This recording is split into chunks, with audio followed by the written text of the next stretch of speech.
Ladies and gentlemen, the following segment of the podcast is presented exclusively by Hillsdale College. Now, in its 175th year, Hillsdale is a truly independent institution where learning is prized and intellectual enthusiasm is valued. Thank you for listening, and my sincere appreciation to Hillsdale for their sponsorship. He's here. He's here. Now, broadcasting from the underground command post, deep in the bowels of a hidden bunker, somewhere under the brick and steel of a nondescript building, we've once again made contact with our leader, Mark Levin. This is the best of the Mark Levin Show, where we honor our fallen heroes on this Memorial Day and every day. Hello, everybody. Mark Levin here. Our number, 877-381-3811, 877-381-3811. We have a ton to cover here. And that's exactly what we're going to do, the way I do it best. These are issues that are in my wheelhouse, in my zone. And I want to get started immediately. Now, you may have heard some of this today, but you haven't heard from me. So let's begin at the beginning. Nancy Pelosi. Now, Nancy Pelosi may be beholden to the radical leftists in her caucus, but we, the American people, are not. And what's happening here is the most radical elements in our politics, the Tlaibs, the Omars, the AOCs, and the other reprobates, are driving the agenda, the national agenda, in the House of Representatives and the Democrat Party. And they and some other miscreants and malcontents from dark blue districts, where they are elected for life if they wish to be, they're pulling this nation into the abyss. And so Nancy Pelosi wants to be Speaker of the House more than she wants to be a patriot. And that goes for a lot of those Democrats in the House of Representatives, as a matter of fact. And so, as the push for impeachment or pseudo-impeachment takes place, Nancy Pelosi becomes the voice for this movement. I told you this before. She's playing a game. People say, oh, she's standing between impeachment. No, she's not. She's playing a game, a strategy. Don't worry, I'll get to Michael Ivan. I'm going to get to all this today. And so, there's to be a big meeting at the White House to discuss $2 trillion in infrastructure spending. Now, we know what the Democrats typically do. They use this for pork barrel spending. Remember the $1 trillion bill that Obama put through that was supposed to create jobs, and most of it went to pork barrel spending. And so they were going to meet. They were going to take a very close look at what it was that the Democrats were going to propose, look at the various proposals and so forth, look at different ways for funding it. But before she goes to meet with the President of the United States,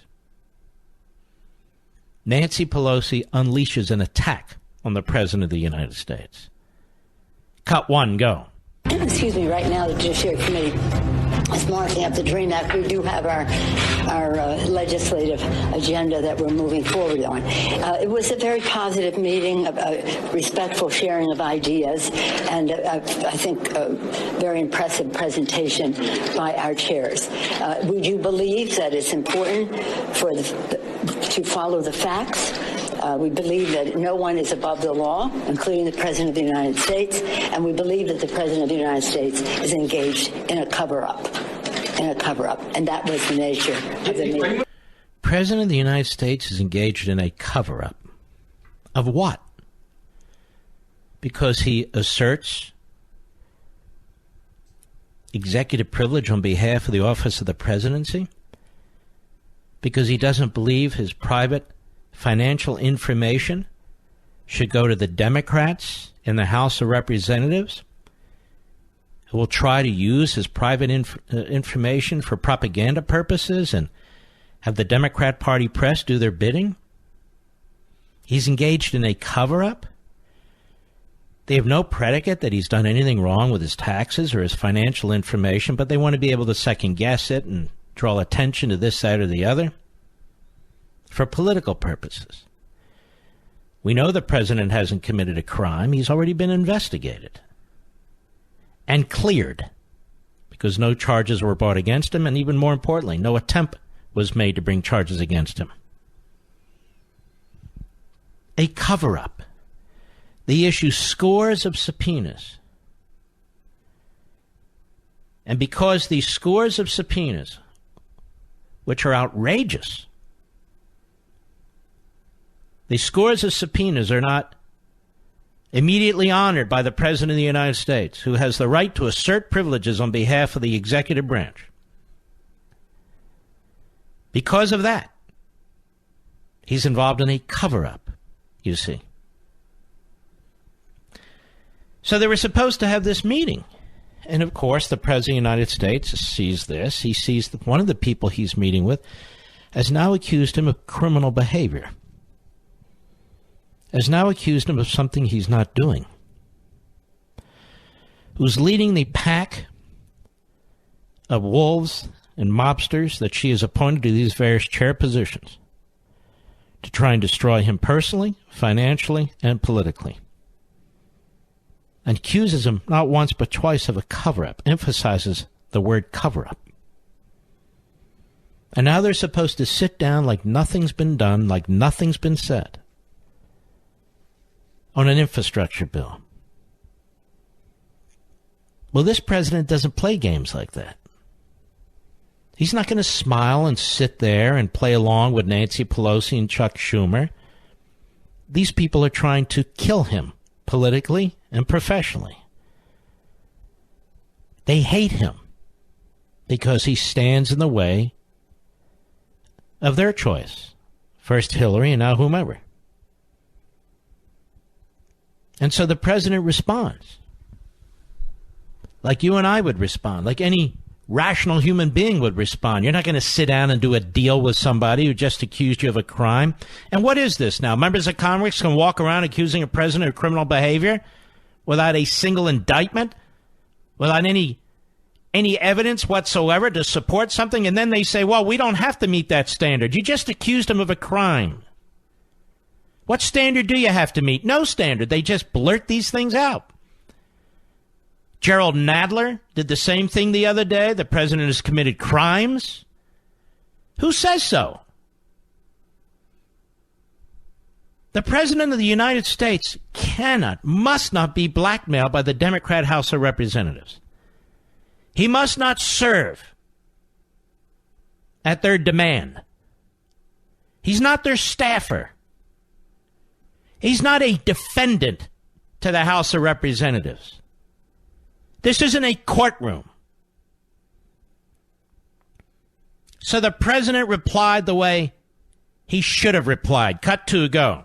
So I came here to do a meeting on infrastructure with Democrats, not really thinking they wanted to do infrastructure or anything else other than investigate. And I just saw that Nancy Pelosi, just before our meeting, made a statement that we believe that the President of the United States is engaged in a cover-up. Well, it turns out I'm the most, and I think most of you would agree to this, I'm the most transparent president probably in the history of this country. We have given on a witch hunt, on a hoax. The whole thing with Russia was a hoax as it relates to the Trump administration and myself. It was a total horrible thing that happened to our country. It hurt us in so many ways. Mm-hmm. Cut 3, go. Things are going well. And I said, let's have the meeting on infrastructure. We'll get that done easily. That's one of the easy ones. And instead of walking in happily into a meeting, I walk in to look at people that had just said that I was doing a cover-up. I don't do cover-ups. You people know that probably better than anybody. And I was just looking at a list of some of the things that we just did. More than 2,500 subpoenas qualified for. And I let everybody talk. I let the White House counsel speak for 30 hours. 30 hours. I have 19 special counsel lawyers, 40 FBI agents. I said, open it all up. Let them have whatever they want. Nearly 500 search warrants. Think of that, a search warrant. Did you ever see a search warrant before? Neither did I. This was over 500 search warrants. And of the 19 people that were heading up this investigation, or whatever you want to call it, with Bob Mueller, they were contributors to the Democrat Party, most of them, and to Hillary Clinton. They hated President Trump. They hated him with a passion. This is so true, and what's being done to him is so grotesque. Cut 4, go ahead. These are the people that after 2 years and $40 million or $35 million, it'll end up being a lot more than that by the time all the bills are paid. This is what happened. No collusion, no obstruction, no nothing. They issued 50 orders authorizing use of pen registers. Think of that, though. 500 witnesses. And then I have Nancy Pelosi go out and say that the President of the United States engaged in a cover-up. Now, we've had a House investigation. We have Senate investigations. We have investigations like nobody's ever had before, and we did nothing wrong. They would have loved to have said we colluded. They would have loved it. These people were out to get us. The Republican Party and President Trump. They were out to get us. This was a one-sided, horrible thing. Cut 5, go. There was no collusion. There was no obstruction. We've been doing this since I've been president, and actually, the crime was committed on the other side. We'll see how that all turns out.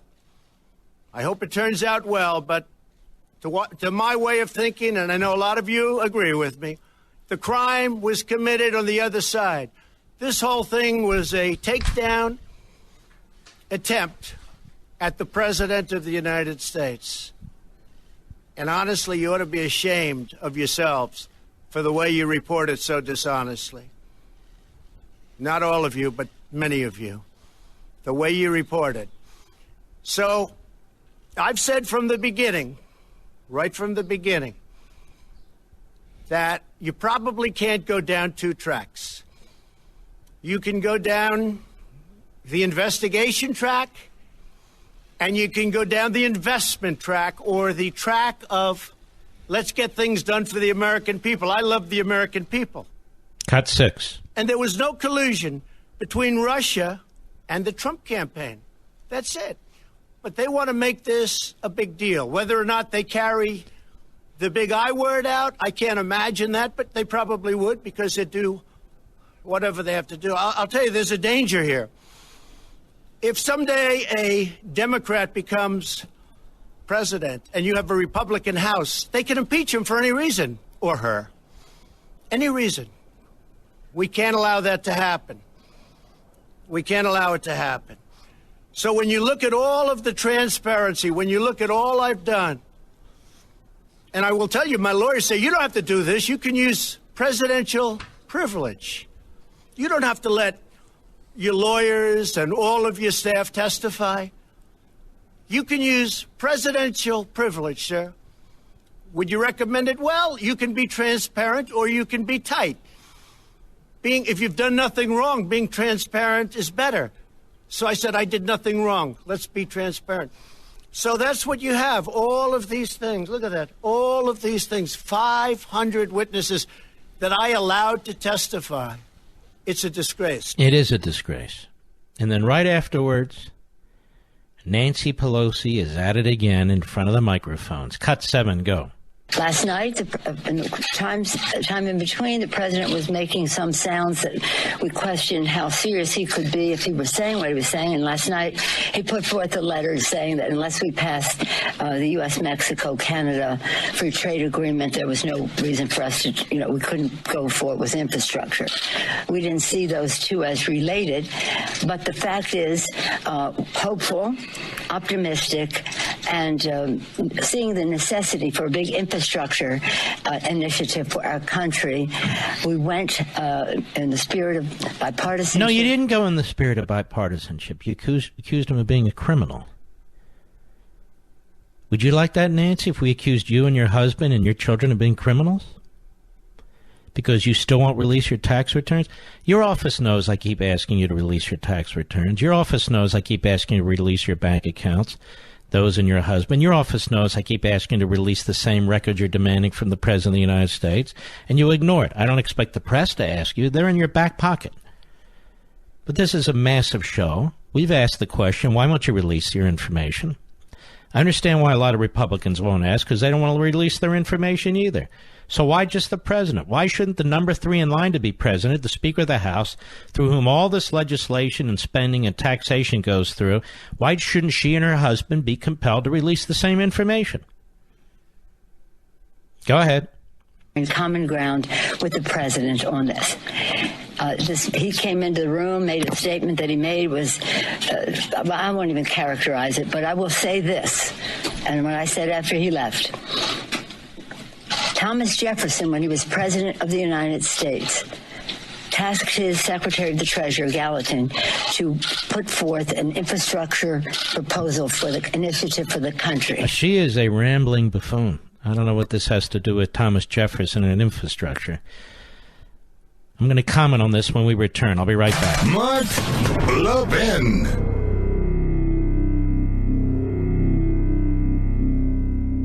Since its founding in 1844, Hillsdale College has provided students with sound learning of the kind essential to preserving our civil and religious liberty. Now, I want to tell you about Imprimis, the free monthly speech digest of Hillsdale College. Imprimis is dedicated to educating citizens and promoting civil and religious liberty by covering important cultural, economic, political, and educational issues. First published in 1972, Imprimis is one of America's most widely read publications in support of liberty, with more subscribers, 3.9 million, than the Wall Street Journal and the New York Times. And recent Imprimis publications have addressed issues like free speech, the regulation of big tech, mental illness, and the American medical insurance system. And because America's founding principles are so important, Hillsdale offers Imprimis absolutely free of charge to anyone who requests it. That's right, you can subscribe to Imprimis for free.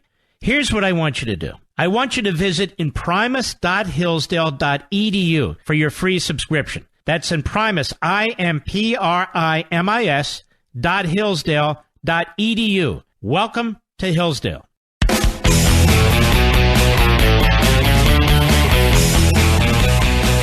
You're listening to the Memorial Day edition of the Best of the Mark Levin Show. We've got more here, and I want to delve in. By the way, I'd be remiss if I didn't thank you. We are number 1 on Amazon on freedom of the press. Apparently, people are really enjoying this book. The honest reviews, the people who have actually purchased the book and read the book over at Amazon, they're all 5 stars. You might want to go over there and take a look. And that means a lot of people are going to go over there now and hit the 1 just to create a problem, because that's the way the left works. But take a look at them. I think I've delivered everything I said I would deliver in this book. And I think it's crucially important. And we're going to get into it in more detail as the days go on. I don't want to overwhelm people with it. There's a lot going on, so we'll weave in and out. But I want to thank you, and it's available in every retail store now that you're going to be going into tonight, tomorrow, and the next day. And so it's easy to purchase in those places, too. Everything from Costco to Walmart, Barnes & Noble to Books A Million, Target, BJ's, Sam's, you name it, including independent bookstores that may be right down your street, and they need our business, too. But I just wanted to say thank you so much, and I think this is very, very important. And by the way, I'm going to be on the Shannon Bream show tonight. I've never been on her show.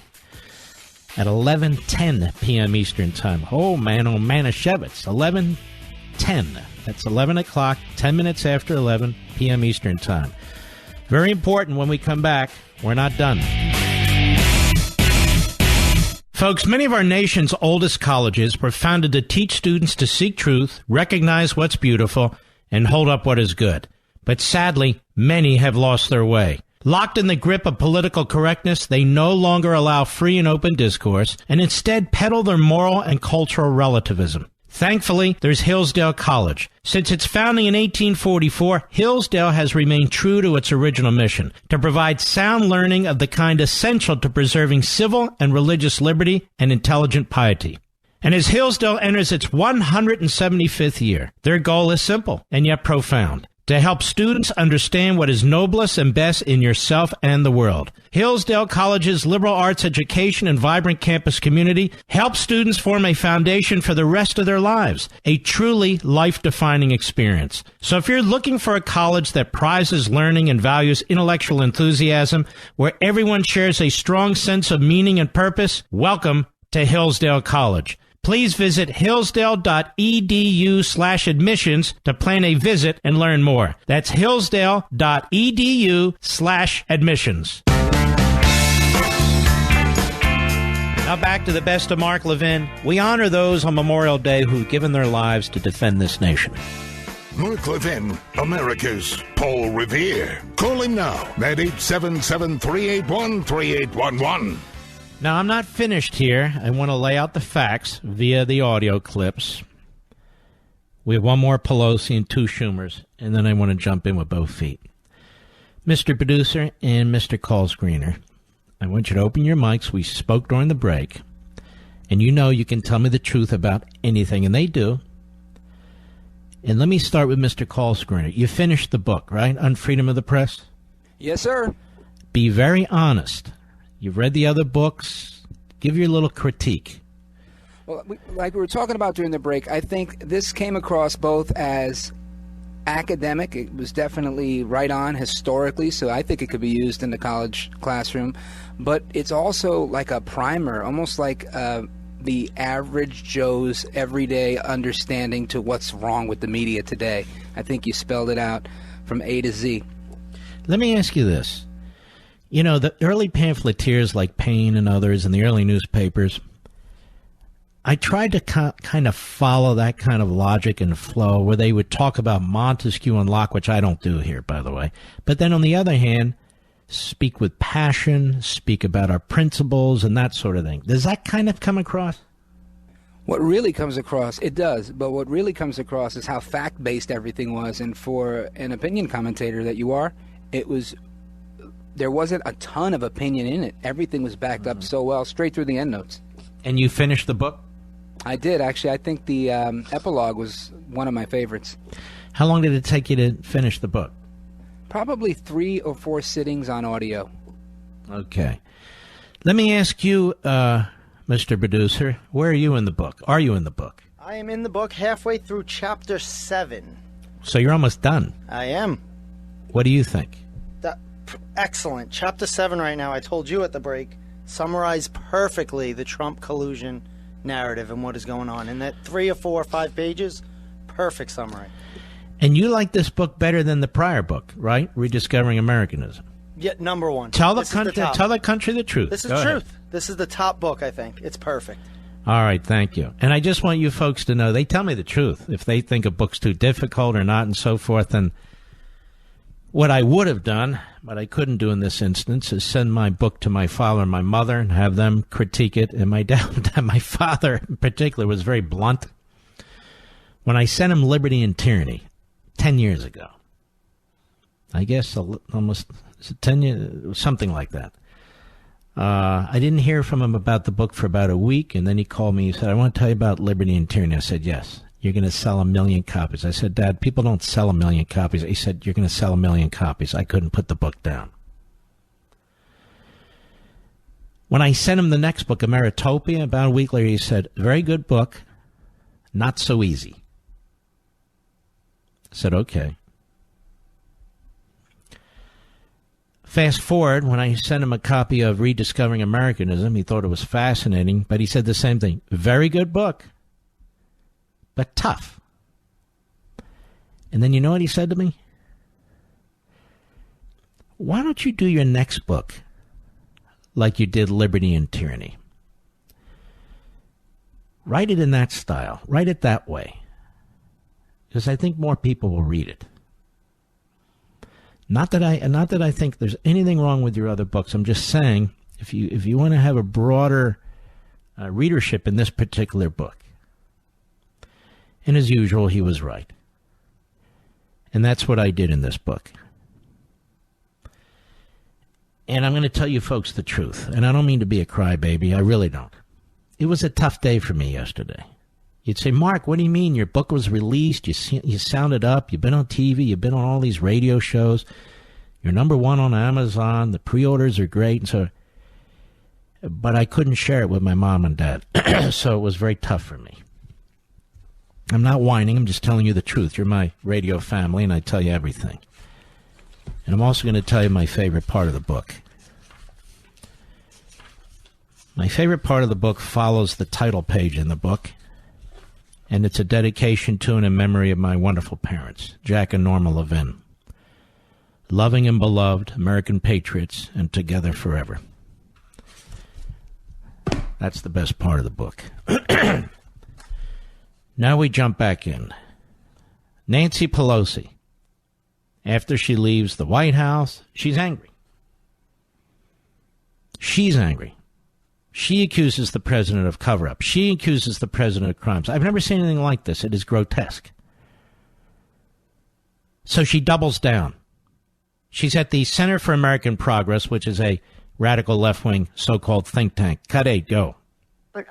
But this is why I think the president was so steamed off this morning, because the fact is, in plain sight, in the public domain, this president is obstructing justice, and he's engaged in a cover-up. All right, let's stop for a second. When you are legitimately challenging subpoenas in federal court, that's not obstructing justice. That's not obstructing justice. That is legitimately challenging subpoenas in federal court. And let the chips fall where they may, all the way up to the Supreme Court, number one. Number two, the correct phrase in any event wouldn't be obstructing justice, since this isn't a criminal justice matter. It would be obstructing Congress. Number three, she says he's engaged in a cover-up. Very clever, and I'm sure we'll be putting a montage together in the next 24, 48 hours where you hear all the media people speak exactly the same way, that this is a cover-up. A cover-up of what? His taxes are private. His financial records are private. His bank records are private.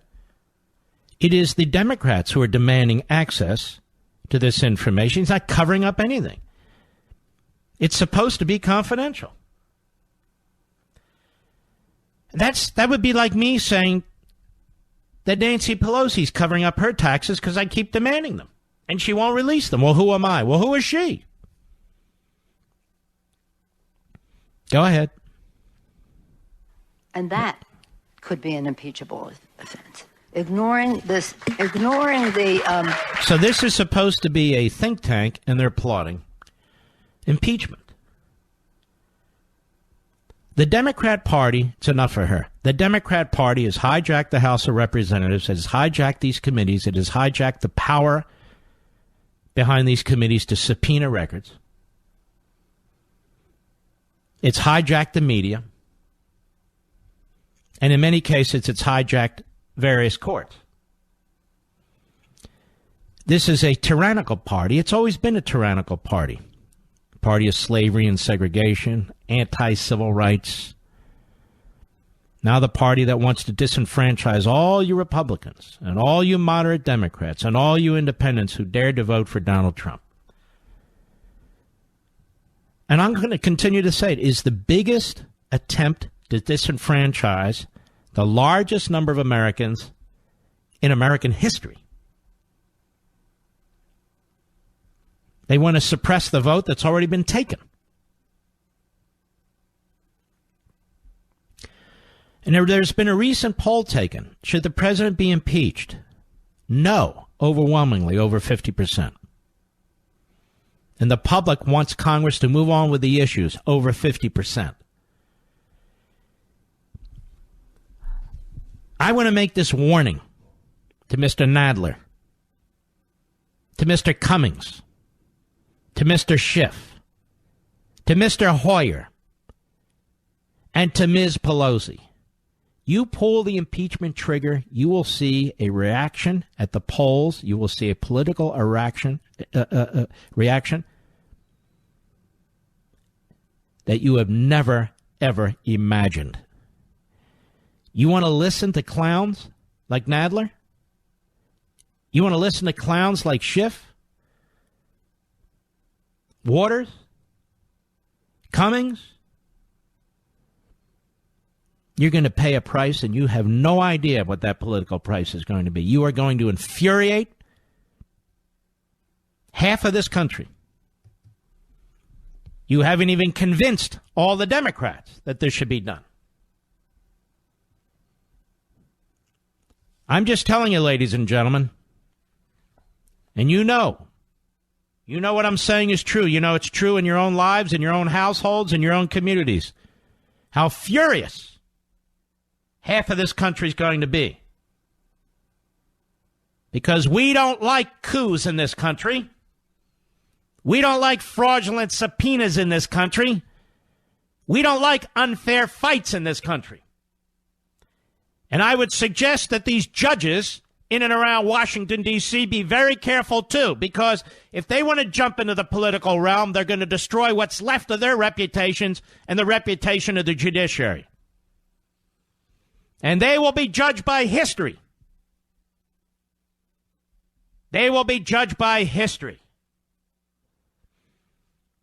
The President of the United States is trying to protect his branch of the federal government. It's his duty. It's his sworn duty.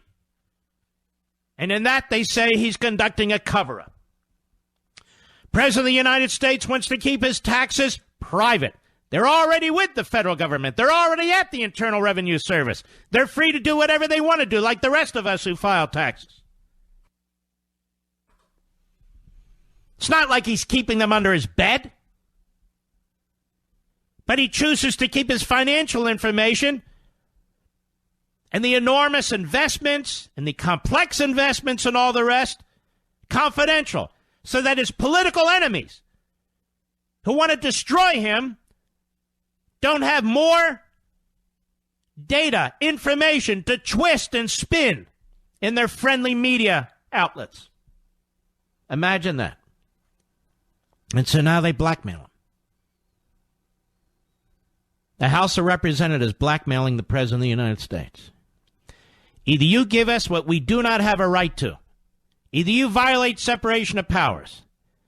Either you give us your private tax returns, your bank account information, any information you have with your accountant, you give us everything and anything we ask for, or you're covering up and we're going to impeach you. Since when the hell is the Congress of the United States above the law? Just because they issue subpoenas don't make it right. That doesn't make it right. I'll be right back. Mark Levin.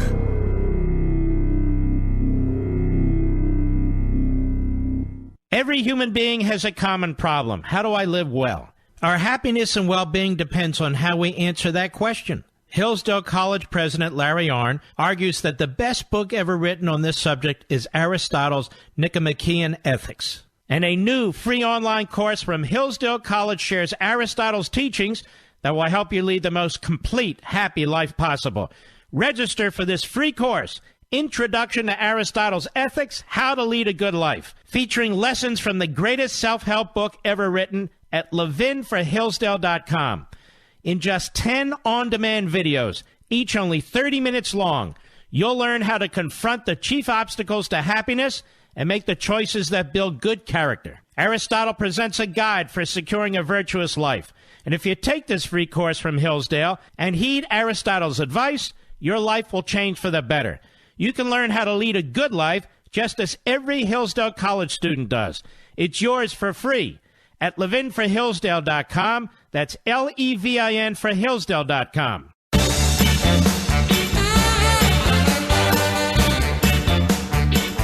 This is the best of the Mark Levin Show, where we honor our fallen heroes on this Memorial Day and every day. All right, Levinites, let me tell you what we're going to do. All you Tea Party activists, all you Article 5 activists, all you old Reaganites out there, and all you new Trumpites out there, conservatives all, patriots all, let me tell you what we're going to do. If they dare to bring articles of impeachment against this president, I am going to compile a list of Democrats who are in vulnerable districts. that are in marginally Republican districts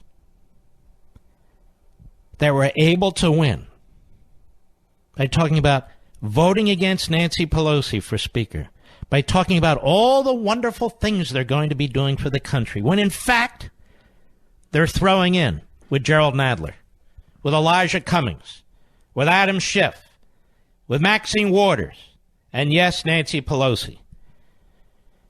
We will begin the process here of removing them from office in the next election, in the presidential election cycle. I will give you their names. We will find out who their opponents are. If you live in their districts, I expect you to be block captains. I expect you to help raise money. We can raise money nationwide. And Mark, you're being a partisan for Republicans. Absolutely not. I'm being a partisan for the Constitution. And we here, we're going to stand up to tyranny. I know most hosts say, hey, look, I'm not into activism. I am into activism. That's one of the reasons I wrote this book on freedom of the press. I can't step away from this. This is our republic. This is our country. Men and women have fought for it and died for it. I have children. I have grandchildren. So do you. We're not going to sit here and take this crap while they try to remove a duly elected president of the United States, while the state of Nevada is number 16 and trying to destroy the Electoral College today. Did you hear about that one? While the state of New York, another blue state, is going through the back door with a bill of attainder, passing a law aimed at one person, the president of the United States, to force the release of his state tax returns. We're going to sit here and watch this damn tyranny swirling around us? Like hell I am. Mark, why do you yell on the radio? When you're pissed off, what do? Whisper?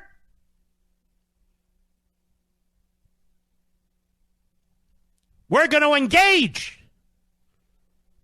That's exactly what we're going to do. Enough is enough. We have a man who decided to put on hold his businesses, who dared to run for president of the United States, who outsmarted his Republican opponents. He absolutely did. Who outsmarted his Democrat opponent. He outsmarted the press, and he won. And ever since he won, they've been trying to destroy him. He's Hitler. He's Stalin. Do you know who Hitler is? Do you know who Stalin is? You fools on the left. Now, you Congress people who are hiding, we're going to find your names in these districts that were once Republican but swung Democrat because of your election, because your lies to the electorate, whether it's Irvine and Huntington, California, whether it's Northern Virginia or Northern New Jersey. We'll find out who you are. I'll make it my business, and nobody's better at this than me. And we're going to make sure Nancy Pelosi's never Speaker of the House again. And we're going to remove Nadler from his chairmanship, and Maxine Waters, and all these other mental patients. We will remove them from the positions of power. You've just pissed me off. And now you've just inflamed the grassroots of millions and millions of patriots. You can play to CNN and MSNBC all you want, and their 12 viewers. You can play to the pages of the New York Times and the Washington Post and the reliably left-wing Democrat voters. But you Democrats who pretend to be moderates to get elected, who said you're going to remove Pelosi, you're liars. And we're going to be watching you. You're going to be on our radar screen now. And I'm serious about this. I've never been more serious in my life. Now, I don't know where to start. You'd think with hard evidence from Mueller that there was no collusion, that the Democratic Party media would finally back off. But no, they're incapable of it. Why? They're progressives. They're social activists. Instead, they say it's not over. On to the next fight. Okay. Well, guess what? We're ready for a fight, too. During the break, If you haven't gotten your copy of Unfreedom of the Press, please go to Amazon or any other online sales outfit and go ahead and order your copy. I'll be back.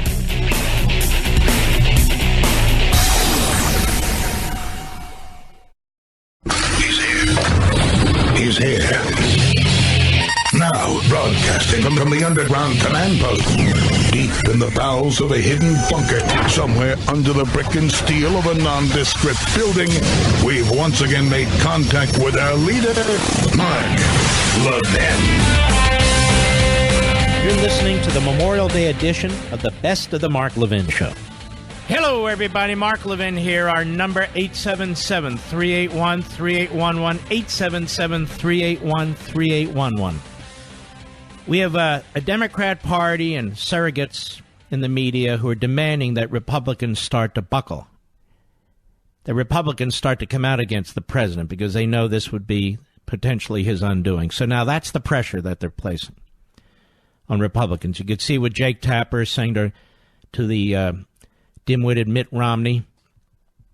There's only two of you, you and Justin Amash who are raising questions. The rest of the party's not. Why is that? Oh, good one, Jake. Like we didn't see that. Fastball at our nose. That's what they're trying. So let me reiterate. These pretend moderates who got elected in Republican districts last time around, they pull this impeachment trigger, you and I, 8.5 million of you out there, and millions more on podcast, on the internet, reading my books, wherever you might be. We're going to target these people politically, and we're going to defeat them. And we're going to defeat them. It's that simple. Again, I don't do this because the Republicans. I do this because the Democrat Party is off the rails. And we have to do whatever we can. People, what are we going to do, Mark? Okay, that's my idea. But I need my army of Levinites behind me. I can't do it myself. I have the power of a microphone, but you have the power of the grassroots. Just like with the press. Now we have another federal judge, another Obama appointee. How is it that the Democrats in Congress keep getting Obama appointees? A New York judge this time of an Obama appointee by the name of Edgardo Ramos.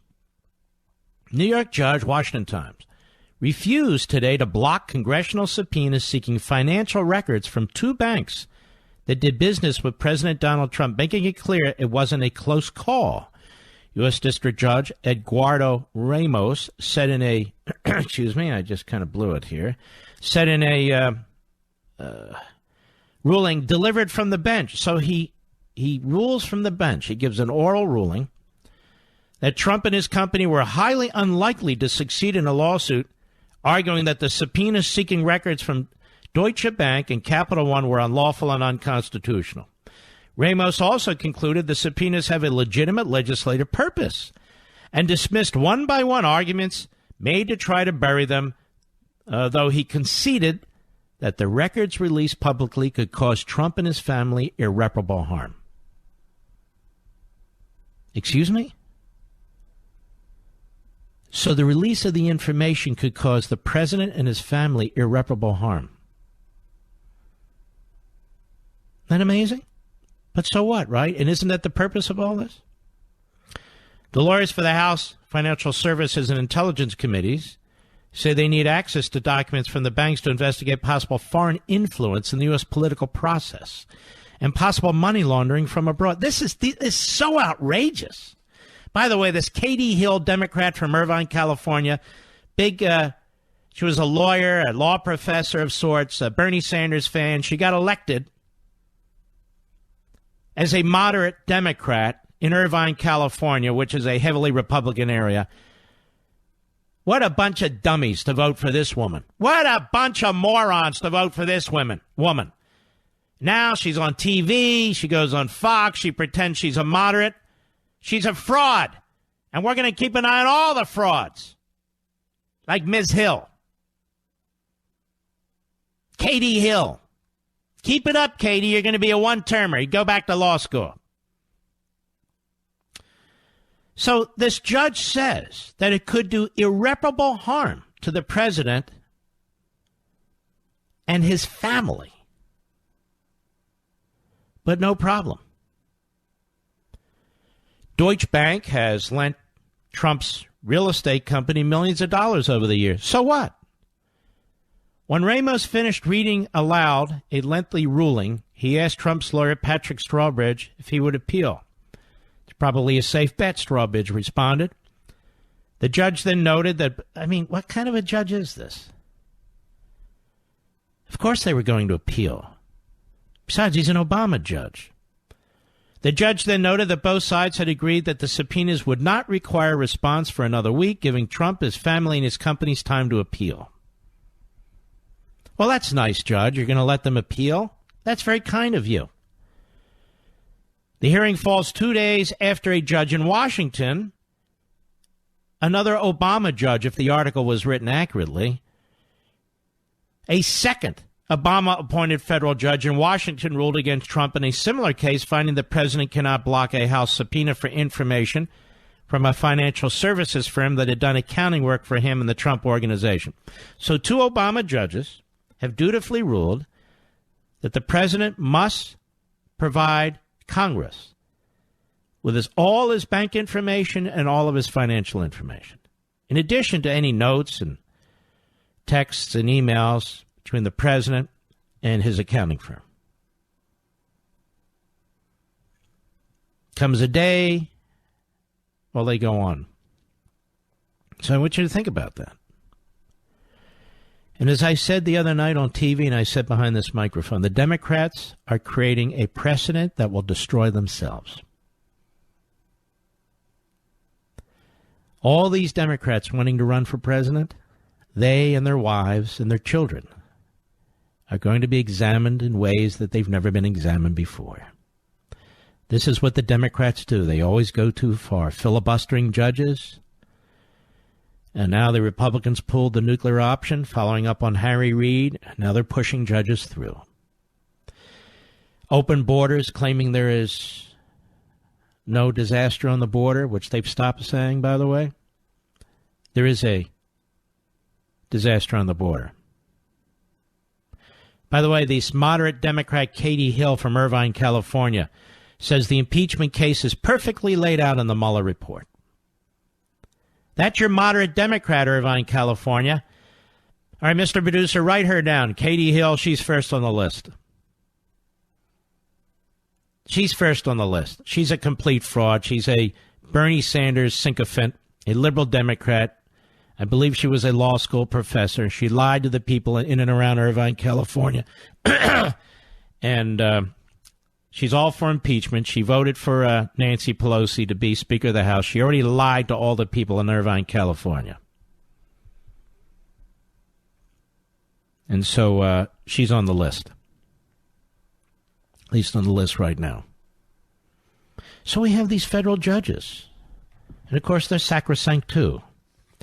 It's only the president and the presidency that has to give in, that has to accommodate what all the other branches want to do. Have you noticed that? We have the New York State Legislature has approved a bill that authorizes the release of President Trump's state tax returns to Congress.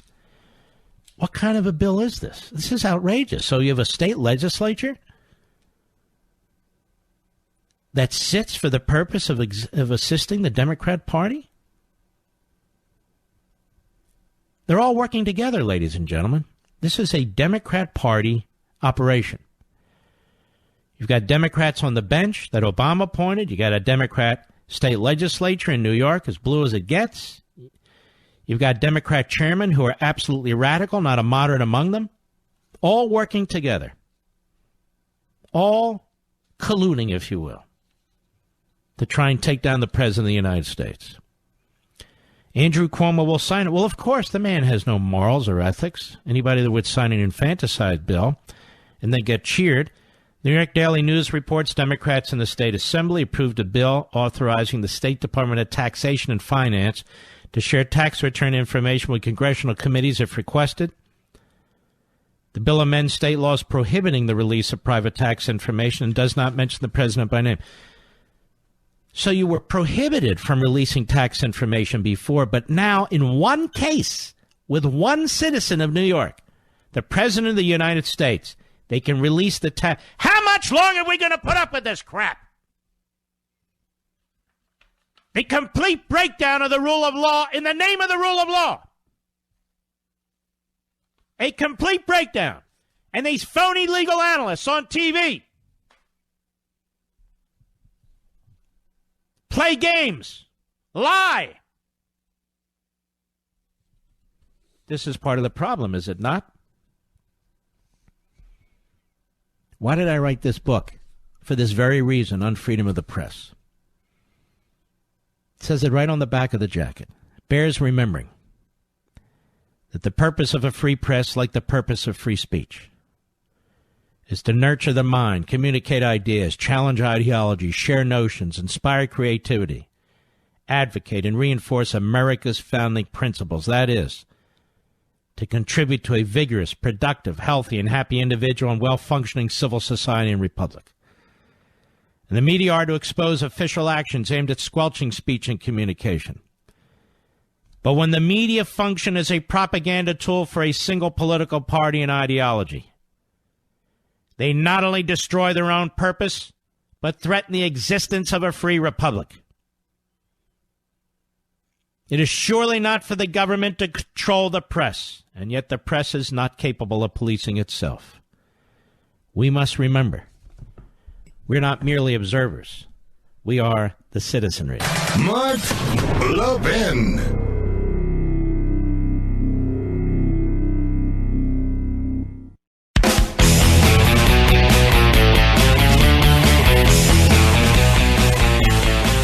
The best of Mark Levin. We honor those on Memorial Day who've given their lives to defend this nation.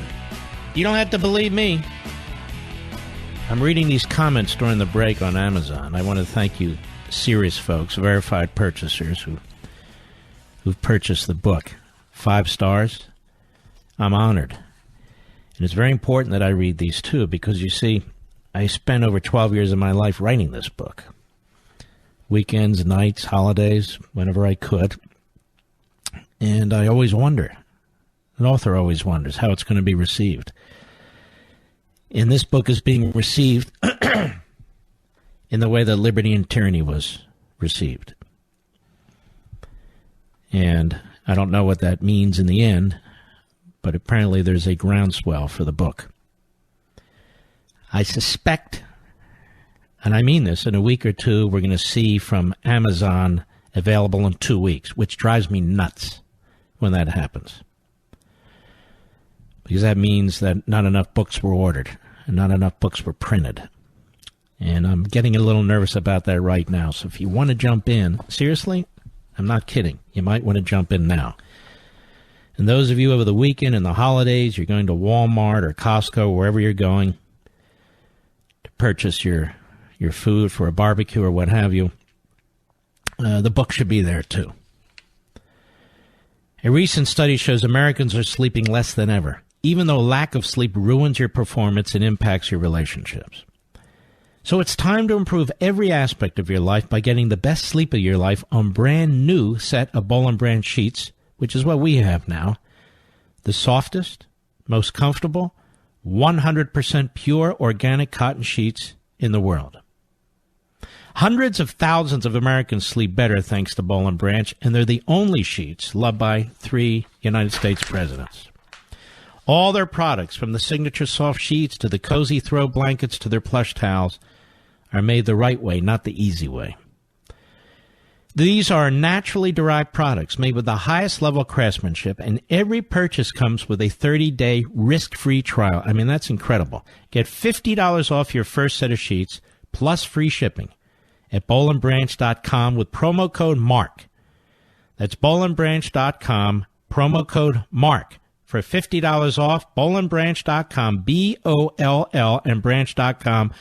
Important to put the promo code MARK so you get the best deal.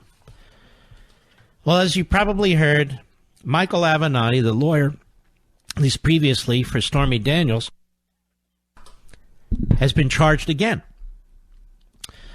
with misappropriating nearly $300,000 from his former client, Stormy Daniels. You know, folks, I want you to think back 6, 7, 8 months ago. Was there a CNN show or an MSNBC show and the rest of them that didn't have Michael Avenatti on repeatedly? He was on Meet the Press.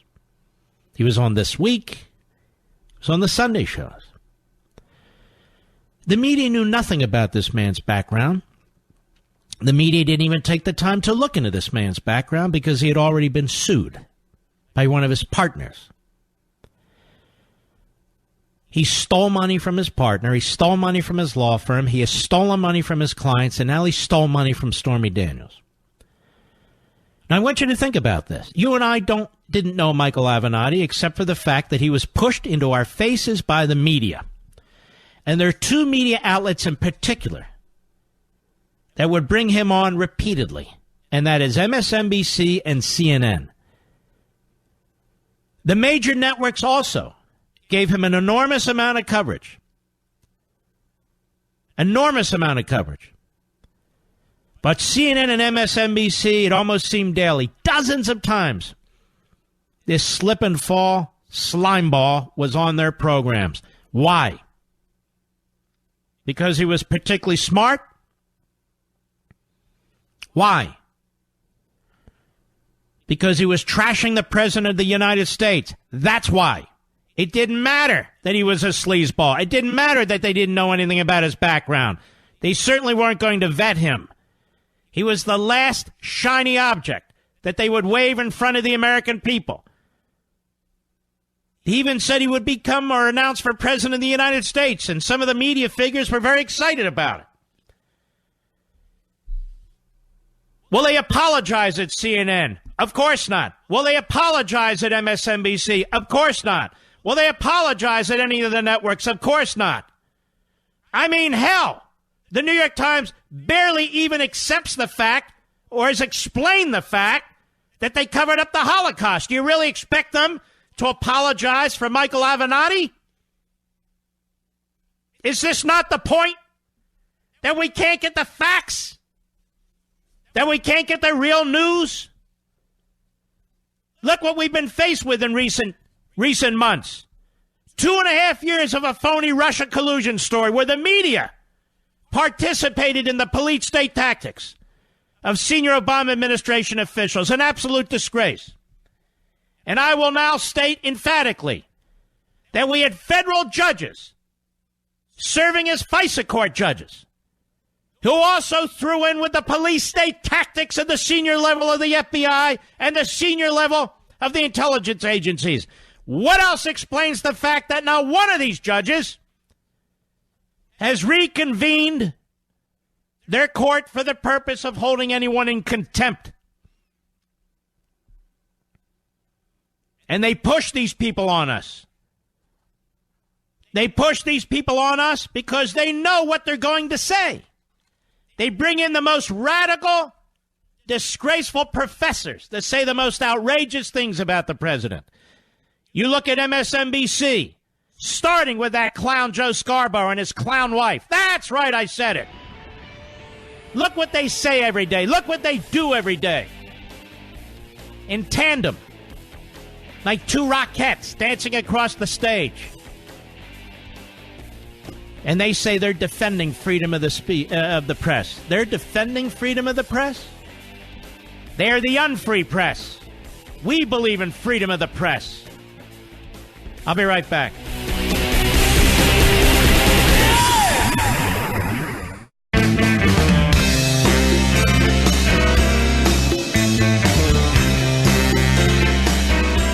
This is the best of the Mark Levin Show, where we honor our fallen heroes on this Memorial Day and every day. Mark Levin, the great one. The great one, Mark Levin. Dial in now, 877-381-3811. Whether you've got a 5-mile commute or you're road tripping across the country, you want to feel secure behind the wheel, right? Well, that's why you need extended vehicle protection from CarShield. CarShield makes the process of fixing your car for a covered repair super easy. You can have your favorite mechanic or dealership do the work. It's your choice.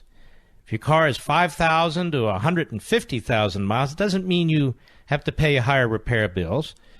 I mean, we have a Camaro 2010 with a significant number of miles on it, and we have CarShield. It's a fair, affordable service. CarShield administrators have paid out close to $2 billion in claims, and they're ready to help you. Save yourself thousands in future car repairs. Get covered by the ultimate in extended vehicle protection like I did. Now call their new toll-free number, 800-CAR-6000. Make sure you mention code Levin. That's 800-CAR-6000. Mention code Levin. Or you can go online and visit carshield.com. That's carshield.com and use code Levin, Levin. Either way, you're going to save 10%. That's a good deal. 800-CAR-6000. Mention code Levin or visit carshield.com. Use code Levin to save 10%. A deductible may apply. Jeff, Longview, Texas, XM Satellite. How are you, sir? Mr. Levin, it is truly an honor, and I will tell you, today was a great day. I received your book via Amazon, and I'll put it up there with my first bicycle and Christmas every year. Aren't you kind?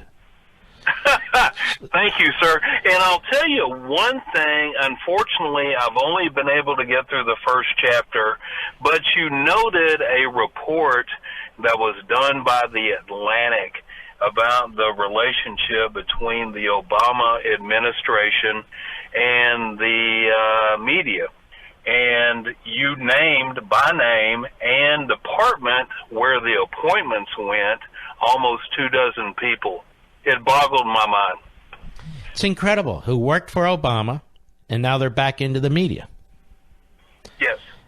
And we're supposed to believe that they're going to be objective, but this is why you hear these attacks on the president and the celebration and praise of an AOC, a defense of a Tlaib who is a bigot and an anti-Semite, same with Omar. This is why the reflection in the media mirror is that of the Democrat Party. And not just the Democrat Party, the radical, progressive, activist wing of the Democrat Party. And as you read the rest of the book, I think your eyes are going to open even wider, almost like Nancy Pelosi's. I look forward to it, sir, and thank you for all that you do. God bless you. And you too, my friend. I appreciate it. Let's take a few more calls here. Am I caught up here, Mr. Producer, or not?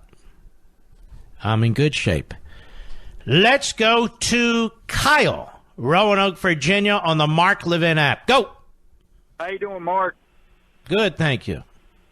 I just wanted to get your thoughts on, back in November 2016, you did a show about whether Trump was going to be more like Reagan or Nixon.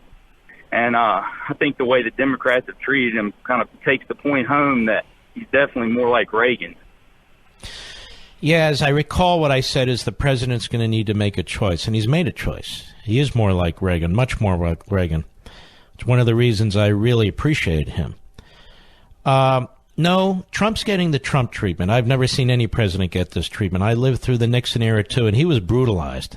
But what's taking place here, totally innocent man who hasn't done anything wrong, and these people are trying to get hold of his tax returns and all. I mean, these are the tactics of a fascistic state.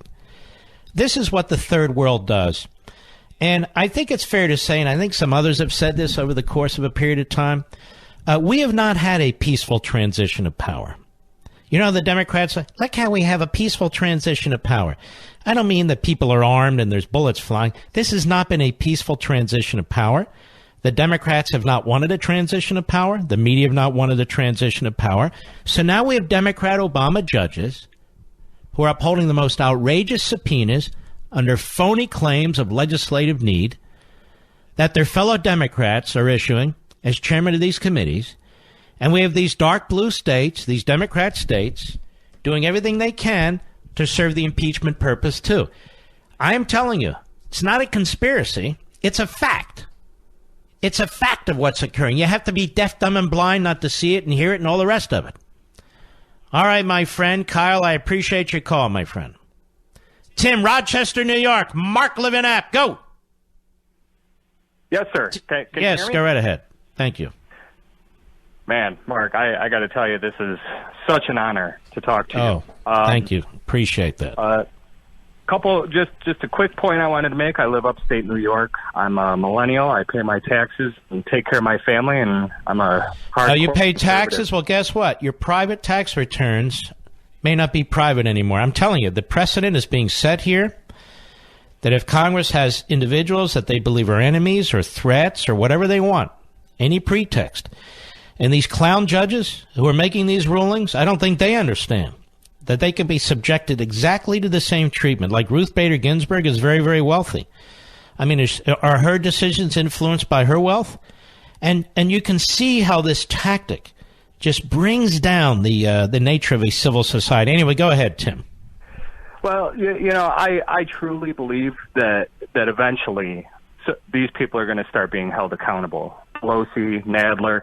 I mean, how long can these people look right in the face of Americans and lie and... I don't know. How long has Maduro hung on there? Now, obviously, they're not the same, but tyranny comes in different forms, doesn't it? Well, you make a great point. But, hey, look, I appreciate everything you do. Tim, have you... No, don't be nervous about this. Have you acquired a copy of Unfreedom of the Press yet?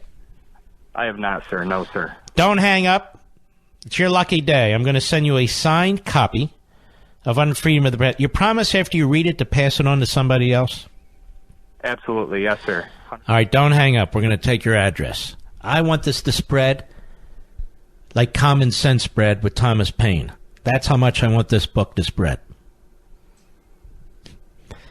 You know, a dear friend of mine who was in the book business, my former editor, who was retired, he's looking at all this, and he's saying to me, Mark, just keep pressing your mission. Just keep pressing your mission, which is to get this book and what's in this book in as many hands as possible. And he's a fairly liberal gentleman, but he's a gentleman, and he's a smart guy. He said, I know how passionate you are about this. I know how much this matters to you. Just explain the mission and get it into as many hands as you possibly can. And that's what I'm trying to do. That's what I'm trying to do. Let's go to Lem, Cambridge, Maryland, XM Satellite. How are you? Fine, thank you. How are you this evening, Mr. Levin? All right, sir. Thank you. Thank you for taking my call, and thank you for everything you do. If it wasn't for you and Sean Hannity, we probably wouldn't know one-tenth of what's going on with We the People's Government. Well, thank you. And Sean's terrific. Absolutely. I just have a question, and I wanted your thoughts on it. I was speaking with my wife briefly a little bit ago about maybe sending a letter to Nancy Pelosi asking for the last 5 years of her federal tax returns and sending it certified mail under the Freedom of Information Act. If you thought maybe... Here's the problem. The FOIA doesn't apply to Congress. It doesn't. And under the Internal Revenue Code, Section 6103, they're not free to release private tax returns to you. See, this is the scam. So there's got to be a way, but there ought to be a drumbeat, more and more of us demanding that Nancy Pelosi release, number one, 10 years of her tax returns with her husband, Paul. Number two, all of her bank records. And number three, all of her financial information that is kept with her accountant. All three things. We should be demanding it over and over again. Every conservative talk show host should be doing it. I don't know where the hell they are. Everybody on TV should be doing it. Every columnist should be doing it. We need a drumbeat. We need to alert the American people, to engage the American people in what's taking place here. We cannot rely on the media to do what needs to be done. I agree 100%. All right. Take care of yourself, Lem. I appreciate it. Let's go to Jim, Brooklyn, New York, the great WABC. By the way, you got a great morning show there. There's a lot of great shows. But Bernie and Sid are buddies of mine. And they are hilarious. They are hilarious. Like I said, there's a lot of great programs out there, and I've been on many of them, and I'm so fortunate to have affiliates like I do. Just that I've known them a long time. Go right ahead. Jim, you're on. Go, baby. Mark, thank you for taking my call. You got it. I want to thank you for everything that you've educated me and all the people that I talk to about the Constitution of the United States. First, I'd like to say that there's Schmucky Schumer and there's Putty Face Pelosi. Uh-oh. Okay? My family, my father was born in Italy. He came to this country in 1921.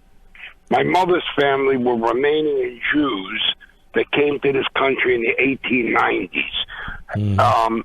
My grandfather, Jacob, played klezmer music. You know klezmer? Of course. Okay, if you look up klezmer music, you'll see my grandfather and his brothers. They were one of the first klezmer music players in the United States. How about that? That's very cool. Jacob Boogage, Boogica. We're going to run out of time. Okay, well, listen, I want to say this. In fact, I got 30 seconds. You've educated us. Here's the problem in this country right now. And I want to thank your screen caller because he grew up in the same neighborhood. 20 seconds. Come on now, Jim. Get to your point. The people in this country are uneducated. They have no clue about the Declaration of Independence, and they have no clue about the Constitution. Well, let me just say this because I have to go, Jim. The more and more people who come into this country who do not speak English, who are not assimilated into our country, are never going to understand the Constitution and its nuances and the Declaration and its principles, particularly when they hear day in and day out how this country sucks and how we need to go forward and forget about our past. This is a huge, huge problem in this country, as is public education. Maybe I'll tackle that one next, but first things first. I'll be right back. Mark Levin.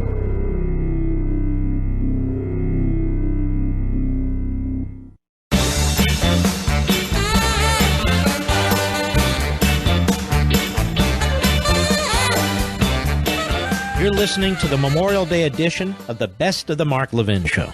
Reminder, I will be on Shannon Bream's show at about 11:10 p.m. Eastern Time, 10 minutes after 11, which makes it, let me do my quick math, 8:10 p.m. Pacific Time.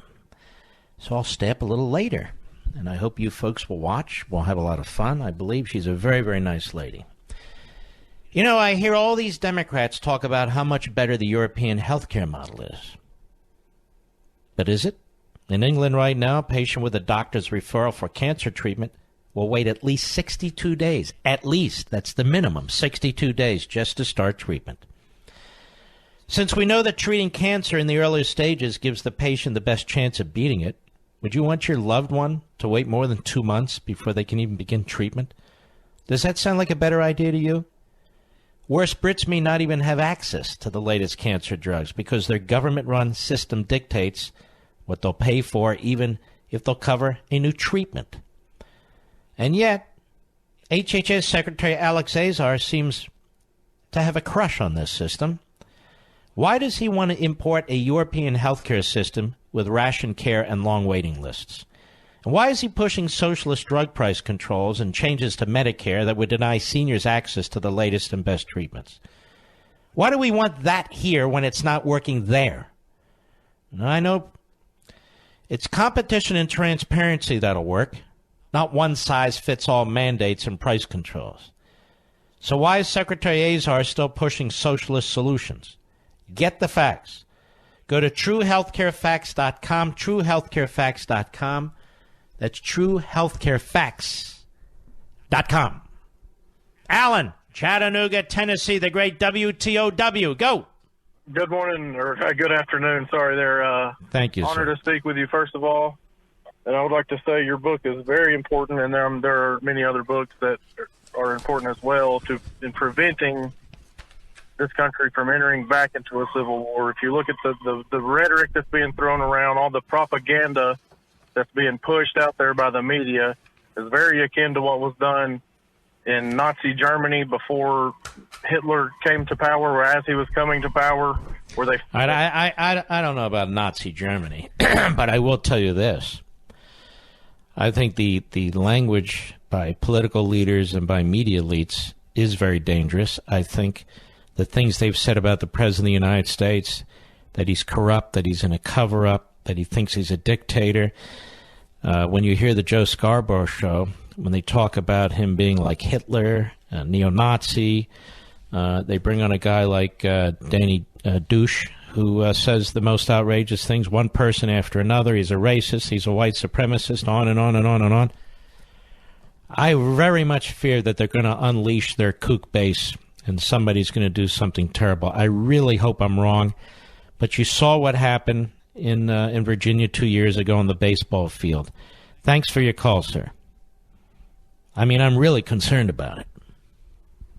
Apparently the media are not. They're perfectly fine. Ray, Livermore, California, the great KSFO. Go. The great one, Denali. It's always a pleasure to speak with you, sir. Thank you for your books, and congratulations on the new book. And, well, thank you. Do you think this latest revelation about Stormy Avenatti will hurt his presidential run? Stormy Avenatti? No, I don't think so. If they think he can beat Trump, I'm sure the conga line of left-wing kooks on MSNBC and CNN will get behind him, so to speak. Well, there already was one. The George Costanza on CNN has been behind him. Or is he the Larry Fine of CNN? I don't remember. Stelter? I think he's the Larry Fine of CNN. But I did call about the Speaker of the House. Yeah. And how she is creating and living in an alternate reality. And she suspects or probably assumes that the people who listen to her are just a bunch of parroting dingbats and dummies. No, she's talking to, well, you're right. She's talking to the media. And then she expects the media to move the message out. And since there's really a monopolistic media mentality in places like San Francisco and the other cities, she knows that there will be no diversity of viewpoints, there'll be no challenge, there'll be nothing. So she makes these statements. It's the media in San Francisco and so much of the rest of the country and so much of the national media, they'll write down what she says. You know, it's like they'll just write down what she says and repeat it in order to promote it. You know, when you do your campaign there that you talked about earlier, show pictures of San Francisco, the places where Democrats run. I don't have to. They're all over the place. Yeah, the places that they've owned and operated. If you hear any stories about... But Ray, I don't want you to misunderstand what I said. I'm not interested in campaigns in San Francisco. I'm interested in campaigns in districts that are marginally Republican, that Democrats won claiming to be moderates, saying they wanted to help their people, saying they want to dislodge Pelosi. They've lied across the board. I can't move Pelosi out of San Francisco. That's not what I'm doing. We'll be right back.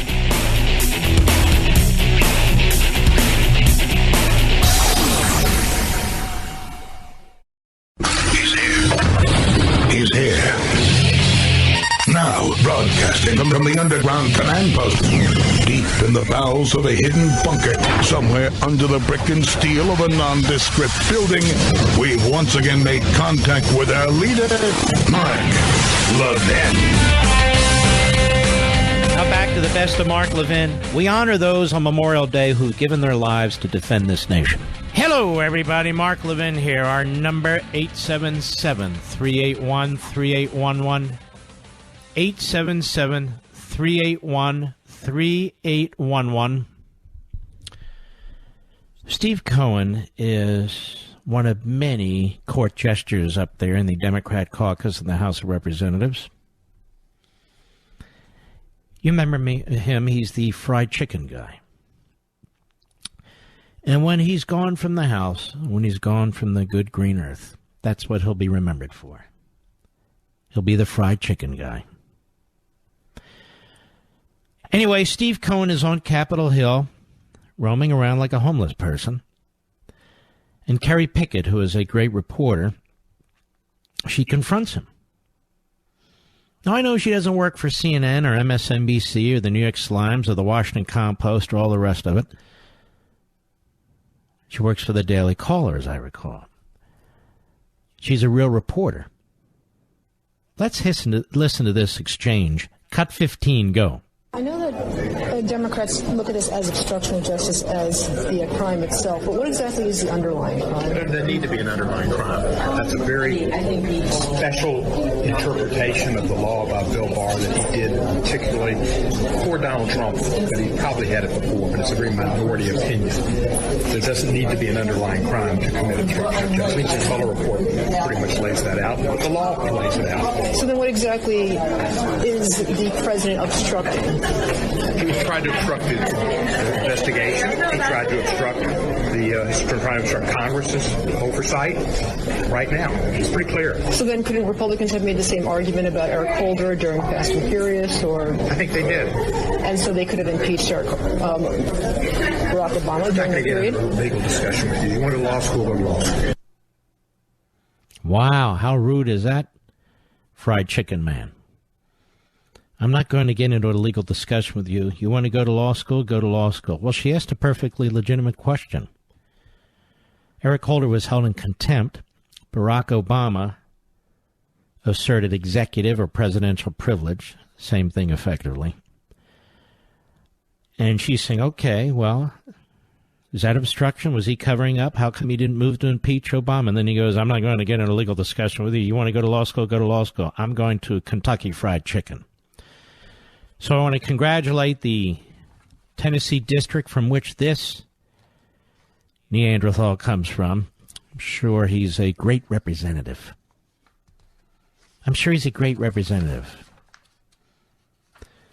Now, I want to turn to something else, ladies and gentlemen. Joe Biden is getting a free ride. He's getting a free pass. I mean, if his name had been Trump, you know they'd be all over him. They'd certainly be all over his wonderful son, Hunter. With all his connections to the Ukraine and his foreign activities and the zillions of dollars he's made as daddy's little son. But his name is Biden, so they need to prop him up. But I want to remind you of the real Joe Biden. Joe Biden is a hater. He tried to destroy Robert Bork. He tried to destroy Clarence Thomas. He tried to destroy numerous nominees who were in front of his committee. He's also a complete idiot. He's a plagiarist. He lied in college. And he's never served in the private sector, to the best of my knowledge. And yet he's Mr. Blue Collar Man. How is that? How is he Mr. Blue Collar Man? He went to law school. He was elected to local office. Then he got elected to the Senate. Then he's elected vice president. He's Mr. Blue Collar, but he's helped out the blue collar workers. How so? Tell me, blue collar workers. How'd you do under Obama Biden? Not so great. How you doing under Trump? Much better. So how is it that he can wear this moniker, blue collar? It's because he wants to wear it. That's why. Blue collar Joe. They used to call him Lunch Bucket Joe until I got on the air and said, this man's never carried a lunch bucket in his life. And then he announced, no, I'm not Lunch Bucket Joe. He's not. He's a Acela-train Joe. He's on the Acela-train all the time. I know I bumped into him by accident. Anyway, we want to remind you who Joe Biden is, since he's leading in the Democrat Party. I don't know what to call it. It's a primary. It looks like I don't know what it is. So many of them. And they're all so cool. Biden gaffes montage that we put together. Others have used. They're welcome to.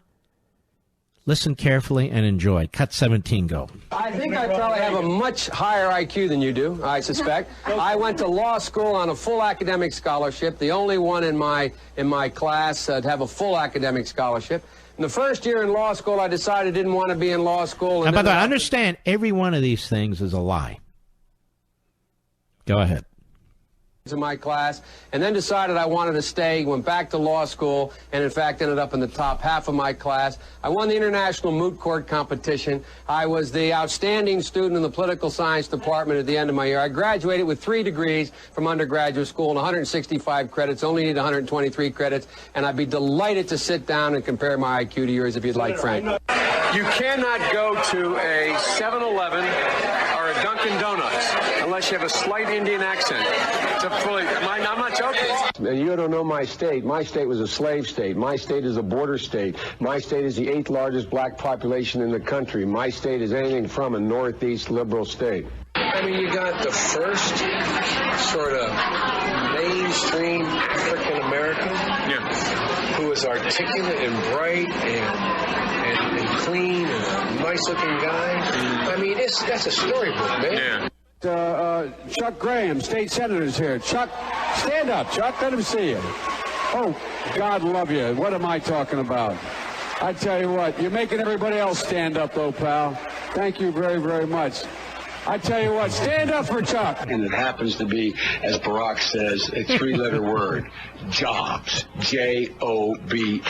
By the way, do you know the website? You know, I'm embarrassed. You know the website number? I should have it in front of me, and I don't. I'm actually embarrassed. The Taoiseach knows a lot about it. His mom lived in Long Island for 10 years or so. God rest her soul. And although your mom's still alive as your dad passed. God bless her soul. I got to get this straight. Well, I say they're going to start to see unemployment grow this spring. You mean employment? It's going to take employment. North America is going to be, for the first half of the century at least, the epicenter of energy in the world. North America. Mexico, the United States, and China. The problem with my gaffes is they're usually true.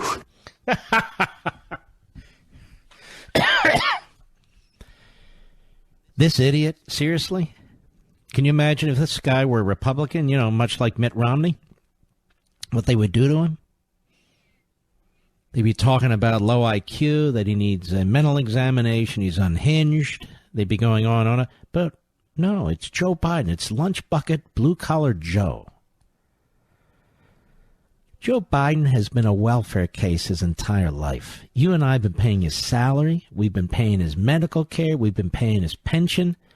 We've been paying his train trips back and forth from Wilmington on the Acela train. The kosher hot dog he probably gets on the train. We've been paying for this guy his whole life. Senator, then vice president of the United States. This guy doesn't know how to create a private sector job, period. And then he talks about Trump being a man of privilege. Man of privilege? You've been on welfare, brother. You've been on the public dole your entire life. Donald Trump's been a businessman. Low points, high points. He's created jobs, and mostly blue-collar jobs. Men and women who build buildings and stuff. And you put him down. You say, everything he's got, he inherited. Okay, he wasn't born poor. Who cares? His father was successful. That's good. And his father taught him how to even be more successful. And he's more successful than his father was. Now, I can point to the skyline that Trump changed. I can't point to anything that Joe Biden has done. Nothing. Nothing. And so, blue-collar Joe, don't fall for that, Pennsylvania. I'm a Pennsylvanian. Don't fall for that crap. Ohio, Michigan, Wisconsin, Minnesota. This guy's no more blue-collar than Barack Obama was. But he's a union guy. No, he goes to union meetings. He talks to union guys. He talks to their leadership. He's not a union guy. He's a big government guy.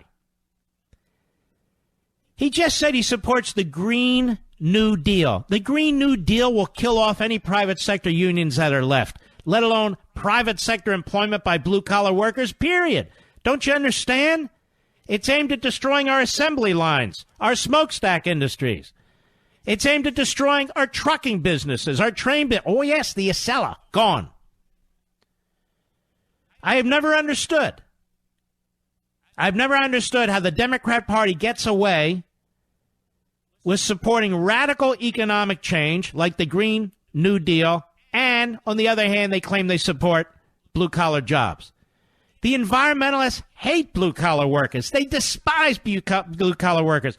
Ask them in the oil patch. Ask them in the coal mines. Ask them. Ask them on the assembly lines. Ask the truckers what they had to put up with. These are blue-collar workers. Ask the fishermen, the commercial fishermen. The Green New Deal is at war with blue-collar workers.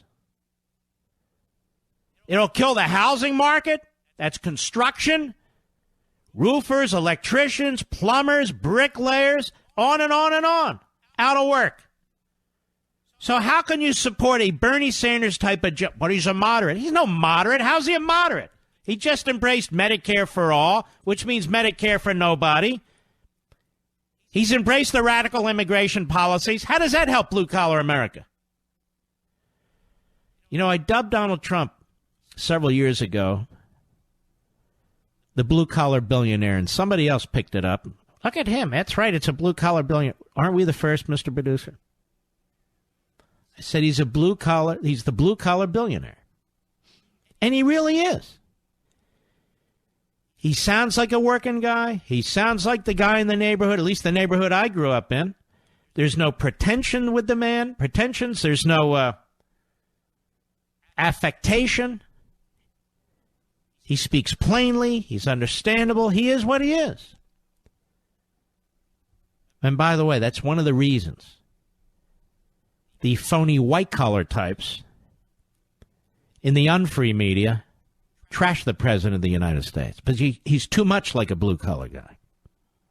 I'll be right back. Mark Levin.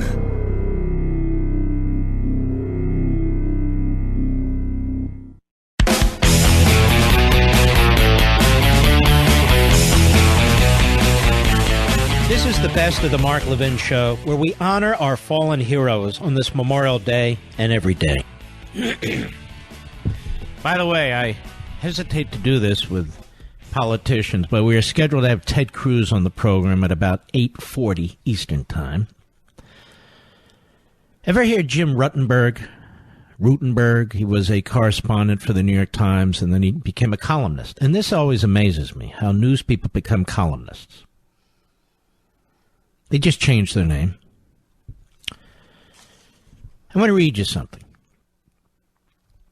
He wrote a piece, and he asserted that if you're a journalist who despises Trump, and this, of course, is in unfreedom of the press, as I dug deeply to find these various illustrations, he asserts that if you are a journalist who despises Trump, as so many in the Democratic Party press do, and consider him some kind of a threat to the nation, you can hardly be expected to report objectively about him. On August 7, 2016, Rutenberg of the Times explained the mindset at the newspaper and the media at large. Here's what he wrote, and this is just in part. If you're a working journalist and you believe that Donald J. Trump is a demagogue playing to the nation's worst racist and nationalistic tendencies, that he cozies up to anti-American dictators, and that he would be dangerous with control of the United States nuclear codes, how the heck are you supposed to cover him? If you believe all those things, you have to throw out the textbook American journalism has been using for the better part of the past half century, if not longer, and approach it in a way you've never approached anything in your career. So he's giving advice to his fellow so-called journalists. If you view a Trump presidency as something that's potentially dangerous, then your reporting is going to reflect that. You would move closer than you've ever been to being oppositional. That's uncomfortable and uncharted territory for every mainstream non-opinion journalist I've ever known, and by normal standards untenable. But the question that everyone is grappling with is, do normal standards apply? And if they don't, what should take their place? It may not always seem fair to Mr. Trump or his supporters, but journalism shouldn't measure itself against any one campaign's definition of fairness. It is journalism's job to be true to the readers and viewers and true to the facts in a way that will stand up to history's judgment. To do anything less would be untenable. Now, that's not the entire piece, but that's the gist of it. So, in other words, in order to uphold journalistic standards, writes the former New York Times correspondent, now columnist, you need to recognize Trump as the devil and you need to treat him as the devil.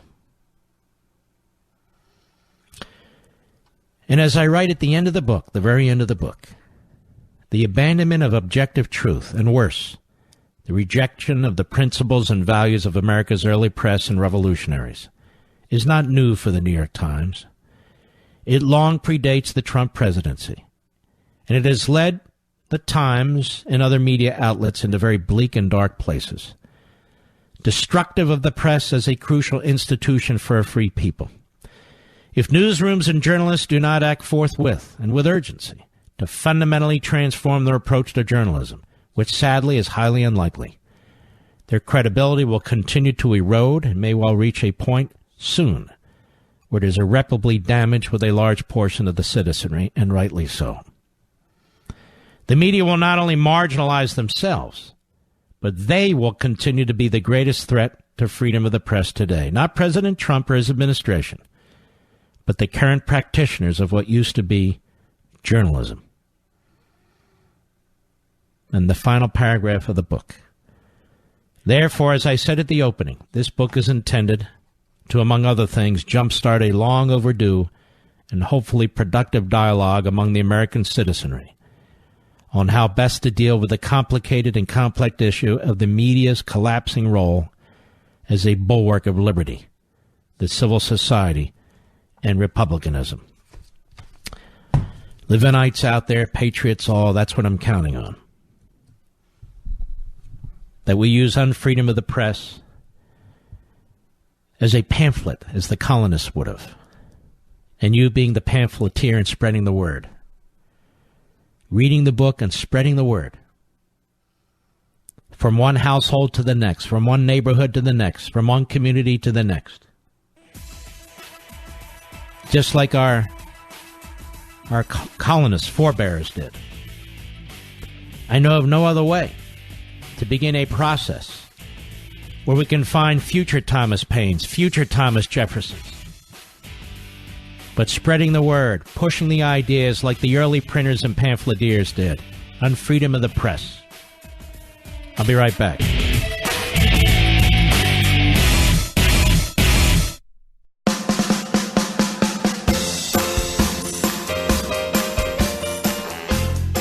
You're listening to the Memorial Day edition of the Best of the Mark Levin Show.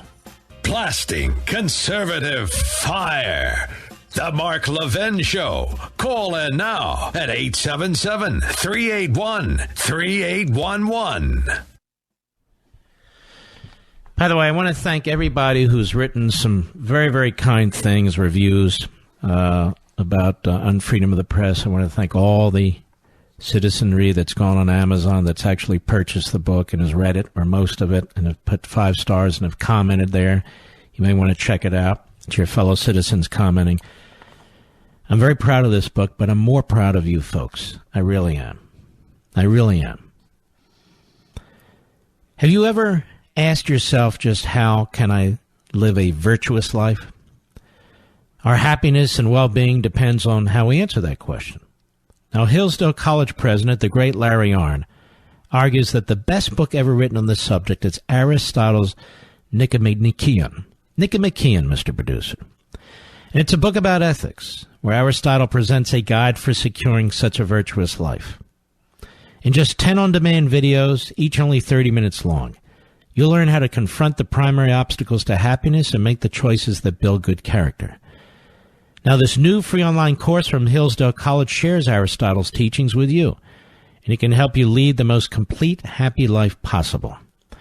Register for this free course, Introduction to Aristotle's Ethics, How to Lead a Good Life, featuring lessons from the greatest self-help book ever written, at levinforhillsdale.com, Levin for Hillsdale.com.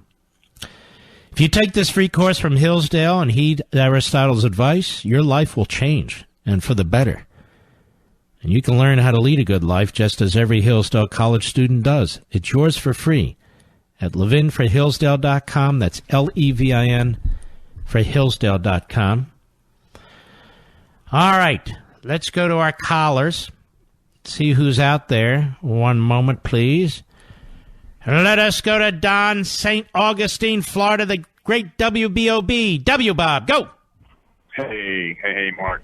I want everybody this weekend, a Memorial Day weekend, to remember with some certain credulity or incredulity over, and I'm not going to call him blue-collar Joe, he's yellow-belly Joe. He took 5 draft deferments from 1960 to 1968 in order for him not to go into the military. It took him 8.7 years to get his undergrad and his legal degree, and then he still claimed that he had asthma when he was a teenager playing football in high school, yet he still played Division I football at the University of Delaware. So remember. So you're saying he's a liar? He's a liar. He's a coward. He's a number of things. He's not the tough guy that wanted to go out and kick Donald Trump's ass, as I recall in a couple of debates. Well, when I saw him on the train, I mean, the guy looks a little feeble to me, and I'm not kidding. He looks feeble. He looks older than he is, quite frankly. Yeah, feeble-minded, feeble body. It all goes together. Thanks. All right. You take care of yourself. Let's continue, shall we? Let's go to Tom Penrose, Colorado, the great KVOR. Go. What an honor it is to speak with you, Mark. I'm going to make this brief. I know you're pressed for time. I just want to give you my... Why do you think I'm pressed for time? Well, you said... I'm not going anywhere. Go right ahead. Well, I think that the reason that they're treating Trump the way they are, both Republican and Democrat, with Democrat being the most vicious, is the simple fact that he's an outsider, and they don't like it. And they're not going to let an outsider have a second chance ever. This will be the only time that you and I will probably ever see in our lifetime that they're going to let an outsider come in and take over this beautiful realm that they've built amongst themselves for themselves. He's definitely shaking up the place, isn't he? Absolutely. And, everybody's somehow forgotten, and I never hear even Sean mention this, is that the man's not taken 1 cent so far. He's donated all his pay. Well, Sean may have mentioned it. I don't know. I just don't know. But I think we've talked about it here. I mean, you're talking about a guy who has left his multi-billion-dollar business. He decides to run for president. And they talk about him like he's some kind of crook, and you're quite right. And I've said he's donated his salary to various government agencies and to private charities and causes. And let me ask you a question, Tom. Nancy Pelosi's very, very rich thanks to her husband, Paul, and I want us to look into that. I'm asking about this. How come she doesn't donate her salary?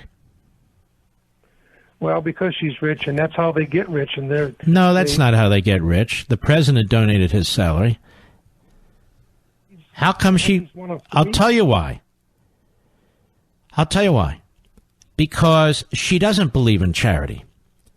Because she's not of a good heart. Because if you really believe in charity, as I do, and you give significant amounts of money to charity, as I and some others do, it's not the same thing as the government giving money to somebody. And Nancy Pelosi feels that taking money from you, Tom, and giving it to somebody else and redistributing wealth is a substitute for charity. I am quite serious. We need her tax returns, 10 years worth, her and her big dummy husband. Yeah, and we need to know about their bank accounts, and we need to know about their finances from their accounting firm. And we need to know if Nancy Pelosi has been self-dealing as Speaker of the House. We need to know if Nancy Pelosi has any foreign influences that are affecting her decisions as Speaker of the House. We need to know all these things, too. And if it's good enough for the president, it's good enough for the Speaker of the House. She's third in line to be president of the United States, and she's in charge of the spending bills and the taxing bills and the borrowing bills that come through the House of Representatives. Don't you find it interesting, Tom? I've been talking about this for months, and not a single media outlet gives a damn? Well, they do, but they're not going to let that venue escape out there and be a part of what they do. It's all That's about right. hurting him. You're exactly right. They don't love our country. They couldn't love our country and do what they're doing. If they do, they have a funny way of showing it, don't they, Tom? Yes. Oh, a classic example, what they did this morning. They set that up, and he bit the hook, line, and sinker. Just before that meeting, she tells him that he's got a cover-up. And he did the exact same thing I would have done over and over and over. Of course. You can't sit down with people who are accusing you of crimes for political purposes.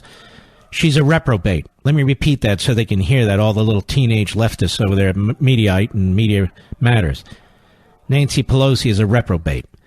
Thank you, my friend. Well, I don't call her the names that they call our president. I don't call her Hitler and Stalin and all the rest. Those are their terms. That's what they call our president. I just called her a reprobate. Because that's my opinion.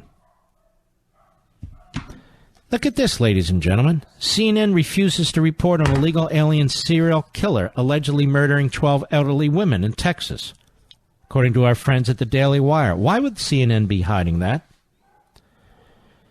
And look at this one, ladies and gentlemen. Oh, there's all kinds of cool things going out on liberaldom. Our friends at Breitbart, colleges offer black-only graduation ceremonies. The National Association of Scholars revealed that at least 75 American colleges have black-only graduation ceremonies, and 43% of surveyed colleges offered segregated residential halls. We're going backwards, aren't we? While we're claiming to be going, let's go forward. Let's pull down statues. Let's forget about the slave owners who founded this country, and meanwhile they create segregated graduation ceremonies. 43% of surveyed colleges offered segregated residential halls. This is sick stuff. Sick stuff. Well, let's move on to another college, Yale. And our friend and our guest, Senator Ted Cruz. How are you, sir? Mark, my friend, I'm doing terrific. How are you doing this evening? I'm doing very, very well. So tell me, you wrote a letter to Yale. What's going on at Yale? Well, Yale, a couple of months ago, announced a new financial aid policy. And it is a policy that is openly discriminatory. It discriminates against Christians. It discriminates against those who believe in traditional marriage and traditional sexual values. And the origin of this begins with the group, the Alliance Defending Freedom, which you know is a public interest law firm that defends religious liberty. They argued the Colorado Baker case, the Christian baker in Colorado who did not want to be forced to celebrate a same-sex wedding, and he was persecuted. He was punished for those views, and he took the case to the Supreme Court, and he won. He won a victory at the Supreme Court defending his religious liberty rights. Well, a lawyer from ADF was speaking on Yale's campus and talking about the Supreme Court victory that ADF had just won. And the LGBT group on Yale's campus, a group called Outlaws, which is actually a pretty clever name, they did what college leftists do. They protest. They protested, and they demanded Yale change their policy. And what Yale announced is that, so Yale pays summer stipends to Yale law students who work at a public interest law firm, and it has a loan repayment program for Yale graduates that work at a public interest law firm. And they announced that it'll apply to absolutely everybody except for those Yale students that go and work at a Christian organization like ADF that believe in traditional marriage or traditional sexual values. And it is blatantly discriminatory. And so I am the chairman of the Constitution Subcommittee, the Senate Judiciary Committee. And so I launched an investigation of Yale's discrimination against people of faith. And just this week sent Yale a demand for documents to get every one of the emails, of the memos, of all the background correspondence in adopting this policy, because what I expected to reveal is that this was driven out of an animus specifically for Alliance Defending Freedom, that they wanted to blacklist ADF, and they wanted to punish any Yale law students with the temerity to go and work for that organization. And that, among other things, Yale receives vast amounts of federal funds, and federal civil rights laws prohibit discrimination against religious faith. And so we are going to investigate and shine a light and hopefully stop this discriminatory policy. I'm glad you're doing this. This is very, very important. But, you know, there's a lot of repression and suppression going on our college campuses, isn't it? I mean, whether it's Christians or Jews, whether it's conservatives, whatever it is, more and more these are like they have like a monopolistic ideology that they teach, that they enforce, absolute intolerance. What do you make of this? Well, you've got a bunch of disgruntled 60s radicals who have taken over colleges and universities, and many of them are socialists and far leftists, and actually this really is a sign of fear and weakness on their part. They're afraid. They can't defend their ideas. And so instead, it's a sign of fear and weakness that they want to silence anyone who disagrees with them. You know, you and I both went to law schools where we had a lot of professors who were leftists. I had a number of professors who were open communists and espoused communism, would readily admit they were Marxists. Now, look, as you know, my family has suffered directly under communism. My family's been imprisoned and tortured by Fidel Castro's goons. My tia Sonia was imprisoned and tortured by Castro's goons. I take communism deadly seriously, and yet I was perfectly happy to take classes from communist professors because it's valuable to know what the other side thinks. The left doesn't think that way. They're afraid to defend their views, and so they're trying to use power instead to silence their students. And the whole point of universities, and especially law schools, is to learn to think, to learn to reason, to learn to defend your views, to defend them in what John Stuart Mill called the marketplace of ideas. And so I think it's incumbent on all of us to defend free speech and to stop this censorship and intolerance that we're seeing at colleges and universities. One more quick question. You and I have been around a while. I mean, I was chief of staff to an attorney general. You were a litigator for some period of time. I represented the attorney general in the Iran-Contra matter after he left office. I've dealt with these independent counsel. I see what Congress is doing. What do you make of all these subpoenas for private information from the president and all the claims that he's obstructing when he goes to court in order to defend the office of the presidency? Have you ever seen anything like this, and what do you make of this? I think the anger and rage we see among congressional Democrats is unprecedented, and they are consumed with hatred for President Trump. He can do nothing right in their minds. There is nothing good in this country. So we've got, as a result of cutting taxes, as a result of repealing job-killing regulations, we got the lowest unemployment in 50 years, the lowest African-American and Hispanic unemployment ever recorded, and yet congressional Democrats are listening to their left-wing base that just hates Donald Trump. And so I think the next 2 years, the Pelosi House is going to be nonstop investigations, nonstop subpoenas, and I think we're going to see them go after impeachment because it is a politics of hatred and vitriol and division. And sadly, the Democratic Party is moving further and further to the left, motivated by that hatred of the president. And there's no chance in hell the Senate's going to vote to remove the president of the United States. 0.0%. Mm-hmm. But the facts don't matter. Look, you watched the testimony a couple of weeks ago when Bill Barr came and testified in the Senate Judiciary Committee. The position of the Democrats was utterly ludicrous. And they were screaming, they were impugning Barr's integrity, they were demanding that he resign. And their argument boiled down to this. When the Mueller report was submitted to Barr, he wrote a 4-page summary of its conclusions and sent it to Congress. Bob Mueller at the time asked him to also send his 20-some-odd page summary. I've got 30 seconds. I apologize. Go ahead. He didn't send it then, but he sent it 3 weeks later along with the entire damn report. Yeah. And so the Democrats' complaint is, you suppressed this summary, which I have in my hands and everyone can read. If he was trying to suppress it, he's really lousy at it. That They're shows insane. how weak their argument is. All right, Ted Cruz, keep it up, brother. God bless you. You too. Thank you. We'll be right back. Mark Levin.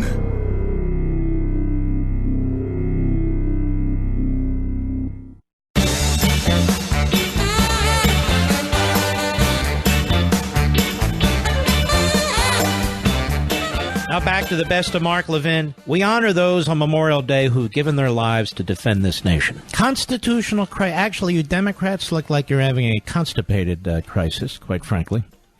Well, look at Nancy Pelosi. Is that her normal look? Maybe it is. You've heard people say, I wish this double chin would just go away. Well, your wish is our command with Genucel's outrageous summer sale. Double chins, sagging jawlines, turkey necks are real problems until now. Introducing the new Genucel jawline treatment formulated with MDL technology. Robin S. from Lubbock, Texas says, put that jawline cream on my neck like 2 or 3 days ago. That is the best my neck has looked in over 20 years. And several people told me my face looks young, and I'm blown away. Now, sure, you could pay an awful lot of money, get expensive, harsh treatments, and you might look younger. But why would you do all that? For this week only, get the Genucel jawline treatment absolutely free when you order the classic Genucel for eye bags and puffiness. With its instant effect, see results in the first 12 hours, guaranteed, or your money back. Go to Genucel.com, that's Genucel.com, or give us a call at 800-SKIN-604, 800-SKIN-604. And for a limited time, Chamonix will include a second surprise luxury gift for free. Call 800-SKIN-604, 800-SKIN-604, or go to Genucel.com, that's Genucel.com. Reminder, I will be on the Shannon Bream Show on Fox at about 11:10 p.m. Eastern, 8:10 p.m. Pacific. I can only assume what we're going to talk about. There's a number of issues I believe she wants to talk about. And by the way, she's a very good lawyer and reporter. One of a handful, I might add. A very good lawyer and reporter. And I hope you will now, at the end of the program, rush over to Amazon.com on your cell phones or on your computer or whatever.